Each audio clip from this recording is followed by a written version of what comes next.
Sorry about that, everybody. There's a lot of dead spots in Quincy, and man, it doesn't matter how powerful your antenna is. Quincy on 12th Street, especially North 12th Street, it's got a lot of dead spots. I was just saying that, you know, sometimes if you want to think about it, it's always good to give back, even if you have nothing at all. It reminds me of the story of the lady who went to church and had nothing but pennies in her pocket, and she still gave every single thing, and in the end, she was rewarded. That story's a great story. Hey, there's Mr. Ehrlichman. That guy was an awesome guy. So the whole idea is I like to give back, not because I just need to. It's because I want to. Because I want to give back to those less fortunate. I want to give back to those who need some money. I want to give back because I was blessed. And you want to know something? I don't walk around saying, haha. No, I walk around thinking, okay, I might have been blessed, but you want to know something? Eventually, we're going to find a cure for things like cancer. Or eventually, we're going to find a cure for diabetes and autism and, you know, things that, you know, it makes a family stronger. And I've seen families get tore apart by some of the stupidest stuff in the world, but I've seen some of the most beautiful kids in the world, some of the most beautiful families with the things they fight, you know. There's so many things out there, I get it, you know. I'm terrified later on in my life that I may get Alzheimer's and dementia. I'm not going to lie to you. I'd rather do what I can now and support those because, like I said, someday I may have it, someday I might not. But you want to know something? It's not a bad thing to give back. It's not a bad thing to give to cancer. I will not give to any group that does not put 100% back in to what they're doing. That's the reason why with the Marine Corps League and everything else, 100%, any money that I give, 100% goes directly to the cause at hand. Like, take for instance the Breakfast Optimist Club when they raised money during their soapbox derby. 100% of that money goes to families for hotel rooms, gasoline, you know, things the insurance doesn't cover, stuff like that. And nobody takes a dime for it. In the Marine Corps League, nobody takes a dime for anything at any time. And anybody that ever says they do, well, first off, they're lying, and I will call them a flat-out, blade-out liar because the American Legion and the Marine Corps League are two of the most upstanding. They're always doing for the community, doing for college kids, you know. There's several groups that do good, and I will support any of these groups. I will not support any group that does not give 100% back. Fishing for Freedom gives 100% back to those warriors, veterans, active duty, police officers, stuff like that. They do a great job. And I believe in that. I found out later on the couple units they don't, so I do not support them anymore. But anybody that I support, like the Alzheimer's, St. Jude, stuff like that, the money goes to a good cause. Wounded Warrior on TV, I can't do that. They took they could have helped so many more people, but greed took over, and I'm sorry, that's how I feel about them. And that's the reason why we do it. I wish that I could do more with what I got, but I can only, you know, God's only gives me the ability to do so much, and if he wants it to happen, he'll make it happen, and that's how I look at it. So, like I said, there's always great causes. This memorial wall going up in the Lions Club up in Augusta is a great cause. You know, it's going to remember people, and pretty soon we're going to be calling on a lot of people's help, maybe next year or the year after, for the big memorial that we're doing. And I'll kind of give you a quick breakdown of what it's going to be, and maybe you're going to love this because it's not just for veterans, it's for the community. And with the new biking trails that they're doing, we want to do a memorial for those that have passed. So it's going to be for anybody, but it will be a military memorial, you know, a hero memorial. But people can purchase trees with little plaques at the bottom of trees as you're going up and down the bike trails and bike paths. And then there's going to be one center memorial along with several small, like, annexed memorials, because what we're going to do is kind of like that Pokemon. We're going to have free Wi-Fi going up and down the entire trail all the way through Illinois, or all the way through Quincy. And the whole idea is the main memorial is going to have brick and mortar, and there's going to be a time capsule underneath. And like I said, the finished product's not even close to being done yet, but in the memorial itself will be Wi-Fi, so it'll be free Wi-Fi. Now, as you're going along, there's going to be several different types of apps. Where every year you can win prizes and stuff. But now in those apps, people get to purchase what's it called? An icon, not an icon. It's where you got like a human body. kind of like Pokemon did, right? So each time you get to a certain area in the bike trail, bike path, running path, in the veterans home, outside the veterans home, you can go, and all of a sudden there will be a figure of the person we want to see. And that person is going to tell you about who they are, what they did. Maybe it might be a Napite. It might be somebody from Titan Wheel. It might be one of the heads of Titan Wheel. Maybe one of the Niemans. It might be just a regular person telling about their family. It might be a Purple Heart. We have a lot of Purple Hearts in Quincy. Maybe a Medal of Honor winner. And they're going to tell you a brief description of who they are. And each time you do it, then it goes into a record. And that record gets sent back to the big database. And at the end of every 6 months or a year, whoever has completed the most will get a prize. And we can then do stuff with kids in high schools and grade schools to where they can do events to where they're going to learn history while they're riding bikes, while they're running, walking, jogging, pushing strollers, you know, taking a walk, being out over at the veterans home, watching the animal park. The whole idea is so people know what our community is all about, who's in the community, and knowing who our heroes are in the community. Remember, heroes are not just military. Yes, military's heroes, but your firefighters, okay? Your nurses, your teachers. My God, you know how many teachers have gone? Patrick McGinley is one of the ones. He was never military, but he was still a hero. And so I start looking at this, and I start looking at some great people out there. Yes, we've all had struggles. Yes, we've all been beaten down several times. We've all been accused and this and that. But you want to know something? In the end, it's what we did that was positive that's going to reflect. And so what we're trying to do is bring all that together. And I think if we bring old school and new school, you know, technology plus brick and mortar, okay, plus a time capsule underneath, they'll be opened up after 100 years. Why? Because none of us will be around when it gets opened up. But when the time capsule is finally opened in a big vault somewhere, we might even not make where it's buried. We may just put it in there. And then we're going to ask the community to get trees. And every time you get a tree, we'll make an avatar. That's what I was trying to think. You're going to get an avatar. Now, on this avatar, when you're going on the trail, right? Like me, I do Legal Shield. I might get on there and I say, my name is Jeffrey Jansen. I was born on such and such a date. I was in the United States Marine Corps, and this is what I did in Quincy, and then I provided legal services. I want you all to know that you matter. And then that avatar will disappear, okay, or it'll go away. But you can pull your avatar up with your phone, and maybe later on you can even be a 3D model as technology goes about. But with that thing with Pokemon, we kept thinking and thinking and thinking. We thought, you know what? People don't go visit monuments anymore, unless you go to Washington, D.C., yeah. You know, and we love the monuments over at the vet's home.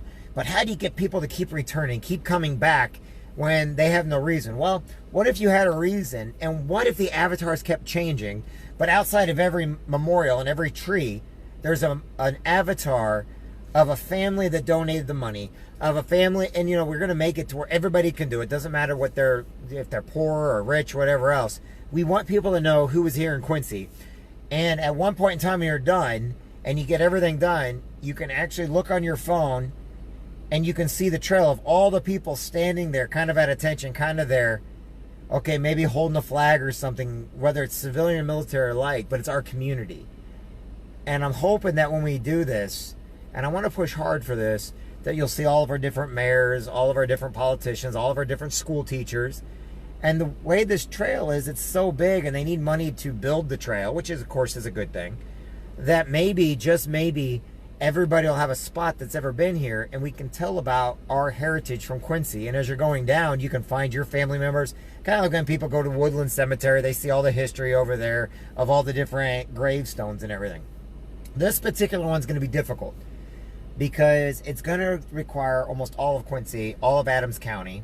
You know, we want people to know who the big farmers were, who the small farmers were. You know, we want people to know about the car radio started here in Quincy by a little bitty spring that cost 2 cents to make, that kept the engine block noise out of the radio, invented here in Quincy. Okay, the 8-track player, invented here in Quincy. You know, we had Maury Taylor run for president. We have the Napites, who have been a great blessing to this community. We've had Maury Taylor and his family with Titan Wheel, been a great blessing. We had Mormons, which is now ADM, great blessing to Quincy. We had Manchester Tank. We have Hollister Whitney. You know, all these great, and all these people that are working there, then can get on there and they can say where they worked, the show them why it's great, but they can also give a little history of their family and where they come from. And one of the things I know everybody always wants to be is remembered. And we have that technology and we have the know-how to do it. And if we do this type of memorial, it's going to require everybody. And I think that if we start it now, and we've been talking about it, and so far it's gone over good, but, you know, here we're sitting there talking about gambling machines. Okay, well, school kids need to get money from that instead of causing addiction, you know. There's all different things we can do to make it, and it'll always be expanding. Because as Quincy grows, so does the trails, and so does the bike paths, and the bike paths go off in different directions, and you get the lakes. And what about all the floods and all the National Guard and reservists that have helped here? Some of my best friends are National Guard and reservists. And the more I talk to the business owners of different things, the more I really want to get this done. Not because it's going to make any money. It's not. It's going to be free. I want it to be free to everybody. But so people know what our community and who our community is. And I think a lot of what pushed me, and is pushing me right now, is I've lost a lot of my friends to suicide. I've lost other friends to cancer. I've lost other friends just to old age. I've lost some friends to accidents. I lost a cousin to accidents, you know. Actually, I lost two cousins to something. One happened on the back of a motorcycle, my cousin Cindy. And then another one happened to my cousin Paul when he got thrown out of his car on Dead Man's Curve. And it's not just going to be for Quincy. It's going to be for all of Adams County. And maybe, just maybe, we can actually connect Hancock County. Maybe we can connect Macomb and all them. You know, the bigger we get, the people are going to challenge. I know bikers, and I know the runners in Quincy will challenge Glenn Swick and his bike crowd. Guarantee they'll run every step of it. But what if, as you're running, you can actually look down or see something, and you have somebody running next to you that's a avatar hologram telling you a little bit about history. And then all of a sudden you realize when you got to learn different things, and we can reprogram stuff the way we want to, you can win prizes and stuff like that just for working out, just for being diligent, just for going out there. My suggestion, you know, it's kind of funny because I know people are going to take this the wrong way, but what if you decided to go to the vet's home and get somebody in a wheelchair and run with them in the wheelchair on the bike trails in order to get stronger, but making a bond with somebody that can't run? Or what if you help out somebody ride a bike, or a new father or a new mother teaching their kids how to ride a bike, and here you've got some of your grandparents watching over you. Now, can it be done? Yes, anything's possible, and I will not take somebody telling me, oh, it can't be done, because this can be done. And I will have it on Facebook and YouTube and everything every step of the way, because like I said, I think if we can't lose our history and who we are. And I understand that so many people, I mean, Quincy is known for the Underground Railroad, okay? You cross from Missouri into Illinois, we have several houses. Well, what happens to those houses? What if we took a picture, did videos of these houses that had, like, secret rooms and stuff like that? Quincy is very big with history. I know a lot of people don't know it, but Paul Tibbets, the guy that flew the Enola Gay over Hiroshima, he named the Enola Gay after his mom, who's from here in Quincy. And it's kind of a bad stigma that people don't ever want to bring up the Enola Gay around. They're afraid there's going to be a backlash. But sometimes what we forget is that is part of history. History has good and bad. You have to do both. And, you know, we had the first African-American priest over at St. Francis, Father Zanley, has been pushing very, very hard for that. And he's becoming a saint. And that happened right here in Quincy. Now, if it works here, then our idea is we can put them in the other hometowns throughout the United States. But we get so bogged down with everyday life, we forget where we come from and who we are. And I was told once, man, I made a big deal about it, I guess, at my sister's wedding, somebody said, Jeff, don't forget where you came from. How can I forget where I came from when I'm reminded of it every single day? I came back to where I came from. And, you know, death and life and new birth, and I had my daughter here, and as many as there's hard times or good times, as much as I do, I think we need to always remember our history. And for the rest of my life, if I had to take an extra 10% of everything I do to give to this project, even 20%, I will, because I do believe in what I do. But I also believe that if we can get this written out, get all written up and everything else, and approach the right people, we can include everybody in Quincy, and we will have all of our history. And, you know, we will work diligently with the library. And one of the things I want to get on this is Dr. McGinley had an entire collection. He interviewed as many World War II veterans and World War I vets as he could, and he documented it all. I'd love to get all that in there somehow. And, you know, I'd like to turn the project over to the Quincy Public Library eventually, and also the Quincy Chamber of Commerce, and all the military leagues. And the reason why is they are all non-for-profit, and they can increase in, you know, if there has to be something fixed or done, we have to replant another tree. One of the things I'm really upset about, but I love this project, is a lot of people take out these big gorgeous trees out of their yards anymore because they'd rather just have grass, and they don't want limbs falling out of their trees. And quite frankly, I love these big trees, these oak trees, and Quincy's known for their dogwoods. And eventually, like I said, I think we can do a lot with this. And right now it's in the development stage. But along the way, we can increase and keep adding to it, but we can add it for everybody, so people's name can be written in stone. Last, and I'll start with this. The reason my idea came for this years ago, believe it or not, but the Pokemon thing gave me a different idea as far as how to keep things remembered. But here's why: when I was in Greece, right, we were right outside Thessaloniki. We got to visit. It was just recently discovered King Philip II's tomb. And how they discovered his tomb, and they unearthed it, and the reason why it's not very old is because they saw marble in an area where there was no marble. And they started digging, and they actually dug down and hit the top of his tomb. So probably Alexander the Great's probably buried the exact same way, but that's why we can't ever find it. But anyway, the whole idea is we went in and you saw these pictures of King Philip II. Remember the guy with one eye? And, you know, he was afraid to go any farther with his conquest. But on his tomb, you have all these marbled, you know, chiseled. However, when Alexander the Great's son died, was buried right next to King Philip, they thought it would be wonderful to put it on cowhide, pig hide, goat hide, and write a person's life story. Problem is, they were unaware that hide eventually over time evaporates, goes away. But stone does not. So we can write as much stuff on paper as we want, but if we write it in stone, put a person's name in stone, who they were, they'll live forever.